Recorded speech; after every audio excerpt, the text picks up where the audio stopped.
అందరికీ నమస్కారం.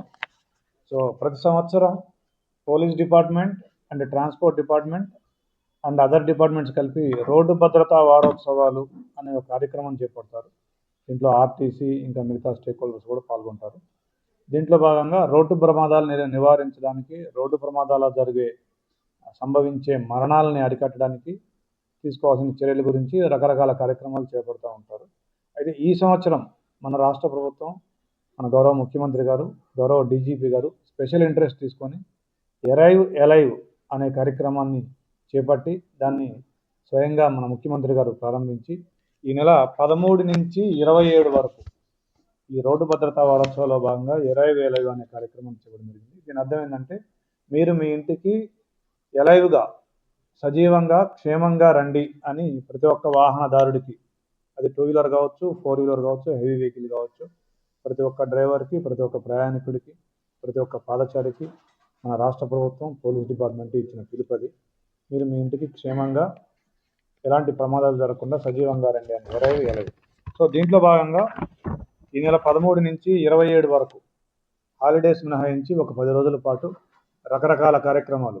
దాంట్లో భాగంగా మొట్టమొదటి రోజు అందరూ యూనిట్ ఆఫీసర్లు, అందరూ డీసీపీలు, ఏసీపీలు, ఎస్హెచ్ఓలు గ్రామాలలో, బస్తీలలో, ఎస్పెషల్లీ ఇక్కడైతే బస్తీలలో అందరూ local politicians, local stake holders, youth, NCC, మహిళలు, ఎస్పెషల్లీ ఈ రోడ్డు ప్రమాదాల నుంచి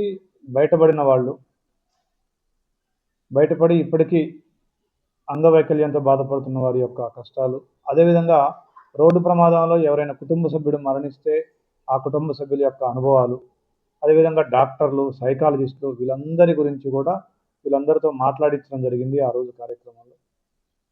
దాదాపుగా ప్రతి ఒక్క చోట, ఎస్పెషల్లీ మల్కాజ్గిరి కమిషనరేట్లో, ఉప్పల్ జోన్లో ప్రతి ఒక్క పోలీస్ స్టేషన్ లిమిట్స్లో 200 మంది తగ్గకుండా అందరినీ గ్యాదర్ చేసి, యూత్ని, లోకల్ ప్రజలందరినీ గ్యాదర్ చేసి రోడ్డు ప్రమాదంలో విక్టిమ్స్ని, సర్వైవర్స్ని, అందులో ఆ విక్టిమ్స్ యొక్క ఫ్యామిలీ మెంబర్స్ని, డిసీజ్డ్ యొక్క ఫ్యామిలీ మెంబర్స్ని అందరినీ కూడా వాళ్ళ యొక్క కష్టాలు, బాధలు, అనుభవాలను వివరించడం, దాని ద్వారా ప్రజలకి రోడ్డు ప్రమాదం జరిగితే ఎన్ని ఇబ్బందులు ఉంటాయి అనేది వివరించడం జరిగింది.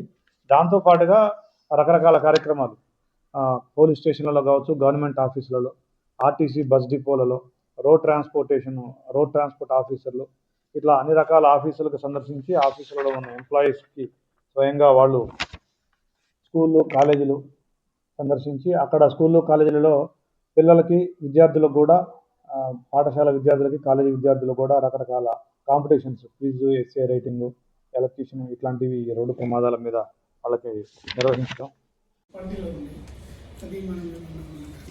అది ఇంకా నడుస్తుందండి.